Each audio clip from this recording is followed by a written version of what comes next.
Hello students, इसके पहले के वीडियोज में आपने वहाँ पे एक्सरसाइज 3C देखा था। एक्सरसाइज 3D हम यहाँ पे सॉल्व करते क्वेश्चन।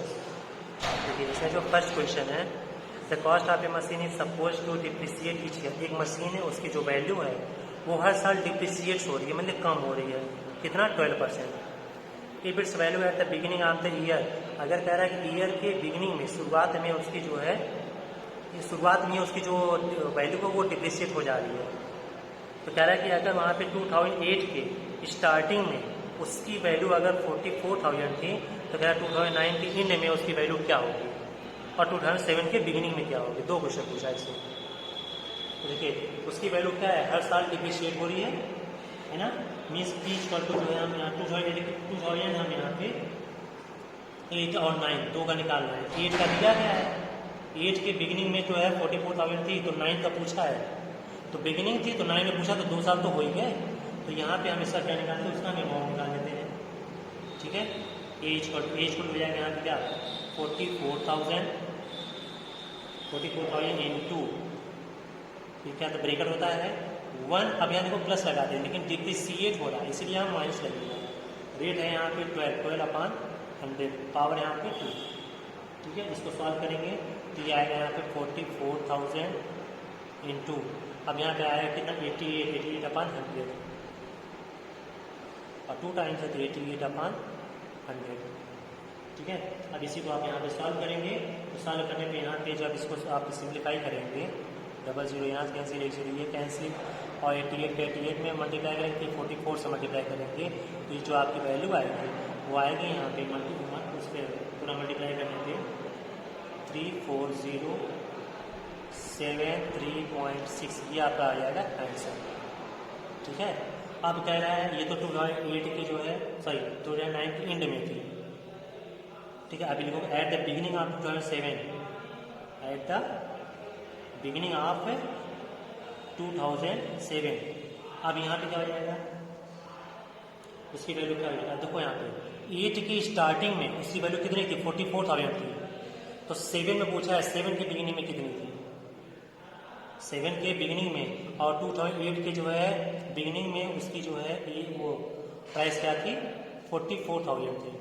तो यही मतलब यहाँ पे जो 2008 का जो है 44,000 है, वो उसका क्या बन गया, ए बन गया। यहाँ पे आपको क्या फाइंड करना, पी फाइंड करना होगा। पहले की पूछा है ना, 2007 में पहले की पूछा है और दिया है 2008 का, तो 2008 में जो 44,000 था वो क्या बनेगा, ए बनेगा। वहाँ पे आपको क्या फाइंड करना होगा, पी फाइंड करना होगा। 1 - 12/100, पावर यहाँ पे जो 2007 का ही पूछे इसलिए 1 आएगा यहाँ पे।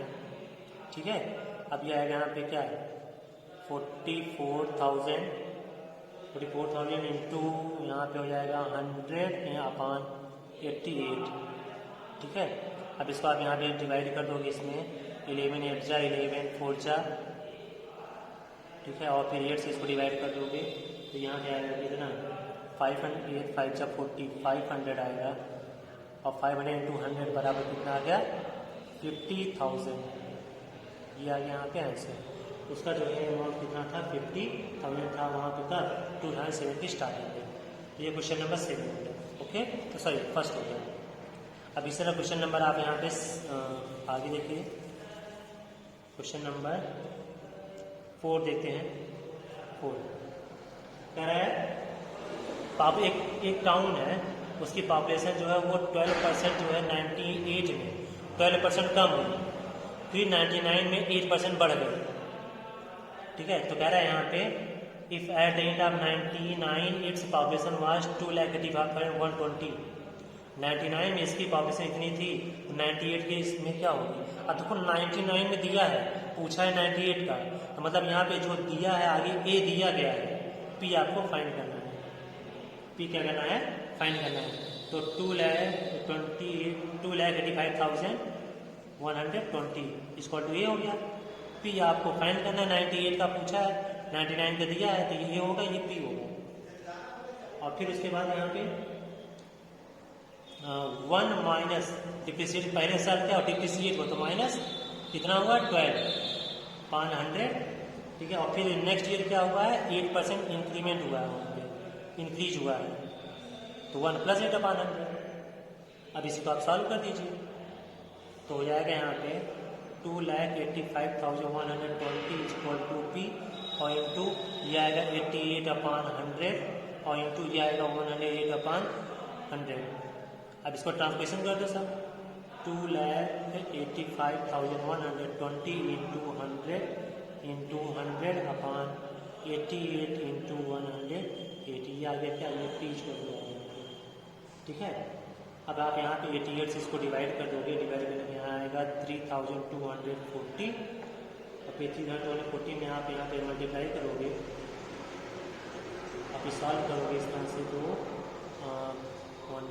100 से इसमें 3,240 में डिवाइड कर दो।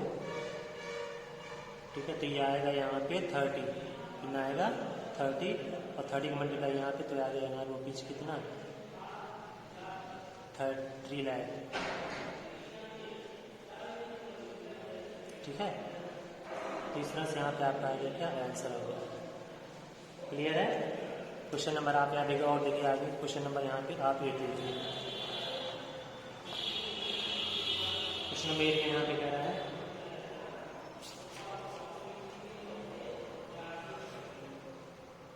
Mister Sharma borrowed a certain sum of money at 10% per annum compounded annually। Mister Sharma जो है वो 10% के रेट से जो है वो उधार लेते हैं और फिर कह रहा है इंड ऑफ सेकेंड ईयर 2 साल बाद वो कितना 19,360 लौटाते हैं। ठीक है और फिर कह रहा है बाकी 31,944 ये जो है तीसरे साल के एंड में वो अपना जो है पूरा क्लियर करते हैं डेट। तो बताइए उन्होंने कितना उधार लिया था। तो कह रहे हैं 2-3 साल का हो रहा है तो हम यहाँ निकालते हैं पहले 2 ईयर का।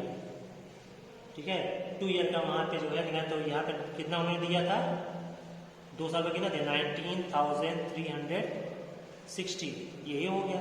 पी आपको फाइंड करना है और फिर यहाँ पे 1 रेट कितना है 10/100 और टाइम कितना 2 ईयर के लिए। ठीक है तो ये हो जाएगा 19,360 इज इक्वल टू पी और ये हो जाएगा कितना 0 कैंसिल तो ये आएगा यहाँ पे 10 11/10 इंटू 11/10। अभी जाके इधर मल्टीप्लाई हो जाएंगे therefore P equal to 19,360 into 10 into 10/11 into 11। ठीक है और जब आप यहाँ पे इसमें डिवाइड करोगे इससे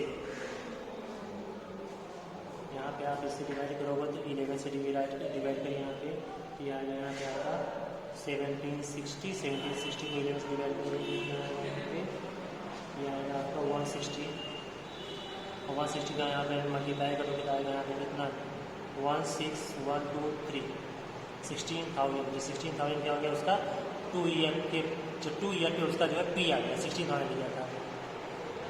अब यहाँ पे कह रहा है कि उसका जो है तीसरे ईयर 3rd ईयर पे उसने जो है पूरा अपना डेप्ट क्लियर किया। कब किया है 3rd ईयर पे किया है तो यहाँ पे जाएगा आफ्टर 3rd ईयर लिख दीजिए यहाँ पे आफ्टर 3rd ईयर पे उसका पूरा टोटल अमाउंट कितना हो जाएगा कितना दिया था 31,944 ये उसने इतना दिया था। पी आपको फाइंड करना है और फिर कितना 1 + 10/100 पावर यहाँ पे कितना रहेगा 3 साल का है ना इसलिए 3 हो जाएगा तो ये हो जाएगा 31,944 इक्वल टू पी और यहाँ भी हो जाएगा क्या इंटू 11/10 इंटू 11/10 इंटू 11/10। अब इस तरह मल्टीप्लाई हो जाएगा तो P equal to 31,944 into 10 into 10 into 10 upon 11 into 11 into 11। अब इसी को आप सॉल्व कीजिए पी की वैल्यू यहाँ पे आपका आ जाएगा। ठीक है पी की वैल्यू यहाँ पे जो भी आएगा वो आएगा यहाँ पे आपका लगभग 24,000 कितना आएगा 24,000 और 24,000 ये आ गया। अब यहाँ पे उसका कह रहा है कि टोटल उसने कितना लिया था उसका टोटल सम कितना हो जाएगा उसका 16,000 ये प्लस 24,000 ये टोटल आ गया कितना ₹50,000 ये आंसर हो गया। तो ये क्वेश्चन नंबर 8 हो गया। अब क्वेश्चन नंबर फिर आपको यहाँ पे एक और बता देते हैं क्वेश्चन नंबर 10 देखिए। क्वेश्चन नंबर 10 ये कह रहा है एजे अब प्रमोद और रोहित 2 लोग हैं प्रमोद की एज 16 ईयर है और रोहित की एज 18 ईयर्स है। कह रहा है दोनों ने वहाँ पे जो है इन्वेस्ट, कुछ पैसे उन्होंने इन्वेस्ट किए, वो भी 5% की रेट से, है ना। तो कह रहा 25 साल बाद उनकी सम का जो है, जितना उन्होंने जो है इन्वेस्ट किया उसका रेशियो क्या होगा। तो हम लेट कर लेते हैं, लेट द सम बी, ये दो सम दोनों का सेम है, ठीक है, रेट भी सेम है। तो अब यहाँ बस उसके बाद देखिए हम यहाँ पे निकालते हैं किसका, पहले कौन है, प्रमोद, ठीक है, फॉर प्रमोद के लिए निकालते हैं। तो प्रमोद के लिए अमाउंट इसको क्या हो जाएगा, पी पी एक्स रेट दिए हैं और फिर यहाँ पे 1 प्लस रेट कितना है 5/100 और फिर यहाँ पे टाइम यहाँ पे कितना हो जाएगा उसका जो है 9। अब देखिए उस समय इसकी एज कितनी है 16, तो 25 साल बाद कितने में हो जाएगी उसकी 25 में 60 में से आएगा यहाँ पे कितना 9। इसको सॉल्व करने जाएगा यहाँ पे 20, देयरफॉर सॉरी इसको A1 कर देते हैं। तो A1 इसका टू आ गया यस इंटू 21/20 होल पावर 9, ये A1 आ गया। फिर अभी इसमें निकाल चाहिए फॉर रोहित है, रोहित के निकालते हैं, A2 निकालते हैं। यहाँ भी इस दोनों का सम सेम ही था 1 प्लस 5/100 और इस यहाँ पे इसकी जो एज कितनी थी 18, तो 25 साल बाद यहाँ पे कितना हो जाएगा 7। तो यहाँ पे 20 डिफरेंस निकालेंगे 7 आएगा। तो ये भी हो जाएगा आपका कितना A2 equal to X into 21/20 whole power 7। अब देखिए देखो किया है यहाँ पे कि जो दोनों का इन्वेस्टमेंट था A1 A2 दोनों सेम था, ठीक है, मेजॉरिटी होगी दोनों की वहाँ पे क्या होगी सेम ही होगी। अब यहाँ पे हम निकाल देते हैं ये दोनों का यहाँ पे कंपेरिजन कर देते हैं। तो हो जाएगा यहाँ पे X into 21/20 whole power 9 equal to X into 21/20 whole power 7, ठीक है। अब देखो यहाँ पे रेशियो निकालेंगे, रेशियो इसको। अब यहाँ पे देखो एक्स से एक्स कैंसिल हो जाएगा, ठीक है, एक्स से एक्स क्या हो जाएगा यहाँ पे कैंसिल हो जाएगा यहाँ पे। क्या एक काम करो यहाँ पे इसका हम एक्स लेट करते हैं, इसका हम वाई लेट कर लेंगे, ये ज़्यादा सही है, ठीक है, ये वाई लेट करो, ये कैंसिल नहीं होगा सही, ये एक्स इसको वाई लेट करते हैं, ठीक, दोनों का सेम नहीं है यहाँ पे। तो अब यहाँ पे जो है A1 A2 हो गया और यहाँ पे आपको इतना आ गया 21/20 में 9 इक्वल टू वाई इंटू 21/20। अब इसको यहाँ पे देखो एक्स और वाई का रेशियो निकालना है, तो x/y हो जाएगा, y इधर आएगा तो डिवाइड, इधर है क्या 21/20 होल पावर 7 अपान, ये जगह उधर डिवाइड हो जाएगा 21/20 होल पावर 9। इसको आप क्या ले सकते हो 21/20 होल पावर 7 है अपान, इसको आप ले सकते हो 21/20 whole power 7 into 21/20 whole power 2, ऐसे लिख सकते हो। ये पूरा इससे कैंसिल हो गया और ये जगह ऊपर का जाएगा निगेटिव हो जाएगा 21/20 होल पावर -2। अब यहाँ पे क्या -2 है ना, इसको पॉजिटिव रखने के लिए क्या करोगे आप, इसको जो है रेसिप्रोकल करोगे 20/21 का 2 और 20 का स्क्वायर 400 और 21 का स्क्वायर 441, ये आ गया आपका आंसर, ये रेशियो हो गया। तो आप इसमें क्वेश्चन आप सॉल्व करिएगा, ओके, थैंक्स।